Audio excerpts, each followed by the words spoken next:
আপনাকে ভালোবাসতে আমার কোনো যোগাযোগ রাখার প্রয়োজন নেই। জোর করে যোগাযোগ রাখতে গেলে আপনার ভাব বেড়ে যাবে, ভাববেন ছেঁচড়া, গালি দিবেন মনে মনে।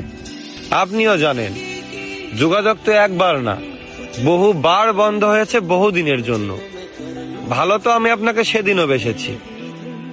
থাক না যোগাযোগ বন্ধ, থাক কিছু কথা একান্ত আল্লাহ জানো, কিছুটা কিবোর্ড, আর বাকিটা আমার আর আমার নির্ঘুম রাতের ভেতরেই সীমাবদ্ধ থাকুক। আসেন আফসোসটা বলি। এই জীবনের শেষ কুলে এহকালার দায়িত্ব ভুলে মনের জমিনে নবাবের চাদর বিছিয়ে ভিক্ষা চেয়েছিলাম তার আগমন, কিন্তু সে আমায় ভালোবাসেনি। দেখো, দেবদাসও ভেবেছিল তাকে ছাড়া পারু বাঁচবে না, অথচ পারুর জ্বর পর্যন্ত আসেনি। আমাকে ঠকিয়ে সবাই জিতেছে। হ্যাঁ, আমাকে ঠকিয়ে সবাই জিতেছে। ওই মুগ্ধ করা চাঁদ, গন্ধ দেওয়া ফুল, অতি আপন যাই ভেবেছি,